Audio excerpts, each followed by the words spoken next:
व्यक्त केली होती. आज भाजप कार्यालयात आलेला येण्याचा योग आला.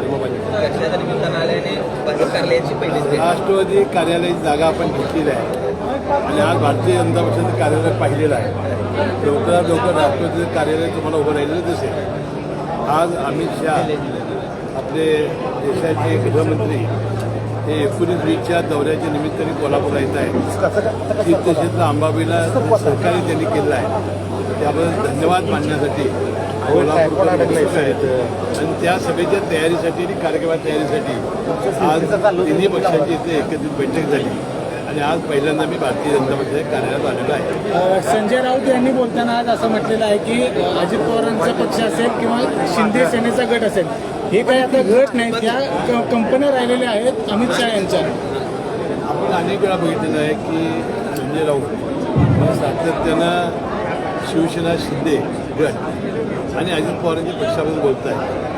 परंतु त्यांचा पक्ष आता किती राहिला आहे हे आता शोधण्याची वेळ आलेली आहे. म्हणजे काही दिवसांनी दुर्बिणात शोधण्याची वेळ आहे. त्यांनी आपल्या पक्षाची चिंता केली पाहिजे. आपला पक्ष वाढण्यासाठी त्यांनी काम केलं पाहिजे. विनाकारण दुसऱ्या पक्षाला बदनाम करणं, त्यांच्यावर टीका करणं सोडून दिलं पाहिजे. शेवटी लोकशाहीमध्ये आपले आमदार किती आहेत, खासदार किती आहेत, नगरपालिका महानगरपालिका किती आहेत, यावर हे पॅरामीटरवर लोकशाहीमध्ये पक्षाचं स्थान ठरत असतं. रोहित पवार आज आंदोलन करतायत पंढरपूरमध्ये आजपासून. त्याचं माफीच्या विषय सरकारला घेण्याचा त्यांची प्रयत्न. काय मला माहिती नाही, परंतु रोहित पवार हे अजित पवारांची जागा शोधण्याचा प्रयत्न करत आहेत.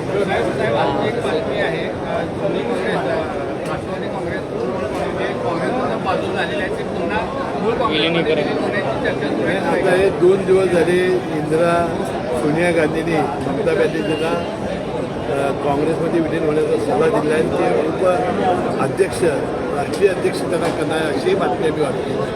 आणि आमचे पवारसाहेबांचा पक्ष हाही काँग्रेसमध्ये विलीन करण्याबद्दल ही बातमी आम्ही वाचलेली आहे. आणि मला वाटते सुप्रियाताईंनी सुद्धा होकार त्याला दिलेला आहे.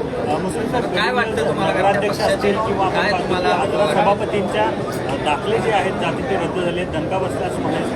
नाही, हे बघा, गडिंग्लज नगरीचे नगराध्यक्ष महेश तुर्बटमण हे बेडा जंगम जातीचे म्हणजे SC हा जातीचे होते. आपल्याला माहिती आहे की अशोक स्वामी काही दिवसापूर्वी इचलकरंजीच्या त्यांच्या पत्नी नगराध्यक्ष होत्या, त्याही याही जातीच्या होत्या. राज्यभरामध्ये अनेक असे लिंगायत समाजाचे बेडा जमातीचे लोक त्यांना SCचे दाखले मिळालेले आहेत, पडताळणी झालेली आहे. आणि महेश तुर्बटमण हा एक अतिशय सज्जन, अतिशय एक सुविचारी, अतिशय आध्यात्मिक असा लिंगायत समाजाचा धर्मगुरू होता.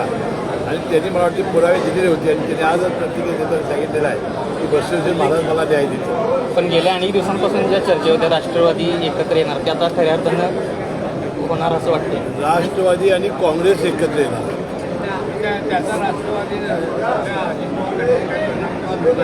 आता आम्ही दोन्ही पक्ष वेगवेगळे जाऊत ना.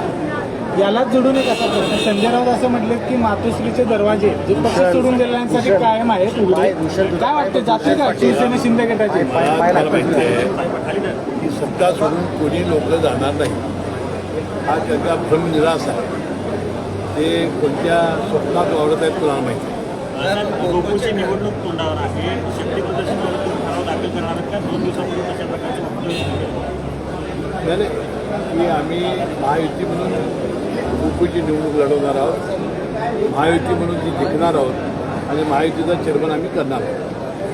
आता प्रत्येक पक्षाने म्हणजे त्याचं जनसुराज्य ठरवलं होतं, शिवसेना शिंदे गटाने ठरवलं होतं, राष्ट्रवादी काँग्रेस पक्षाने ठरवलं होतं की आपण एकत्रितपणानं आपले जे ठराव आहेत ते घेऊन जायचे. आता त्या मला आज वर्तमानपत्रांनी वाचलं की आपल्या असिस्टंट रजिस्ट्रारनी आपण एकेकाचंच आम्ही आधार कार्ड बघून ठराव घेऊ अशी काही त्यांनी सूचना केलेल्या पेपरमध्ये वाचल्या. तर आम्ही राष्ट्रवादी काँग्रेस पक्षाचे सगळे ठराव घेऊन मी स्वतः जाणार आहे. गेटमधून जात असताना ते आधार कार्ड घेऊन कारण ते तालुक्याचा वेगळा मंडप करणार आहेत.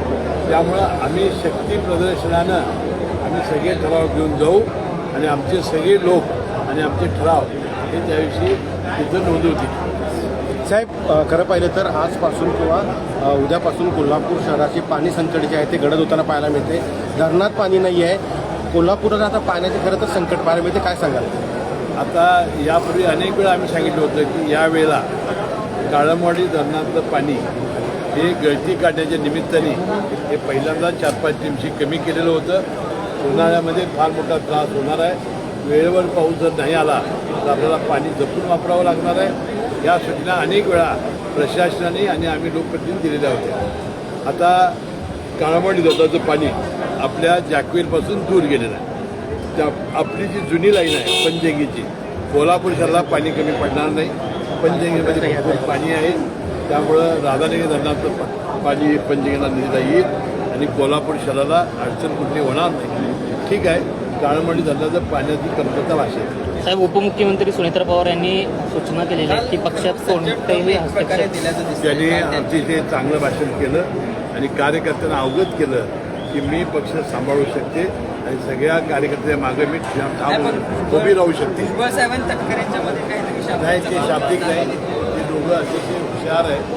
ते गुरु आणि शिष्य आहेत. त्यामुळं त्यांचं बोलणं, त्यांची कृती ही सगळ्या कार्यकर्त्यांना कशा पद्धतीने सभा रंगवावी आणि सभेमध्ये कार्यकर्त्यांना कसं मार्गदर्शन करावं त्याचा एक उत्तम नमुना त्या दोघांच्या माध्यमातून आपण सोलापूरमध्ये विधान परिषदेचा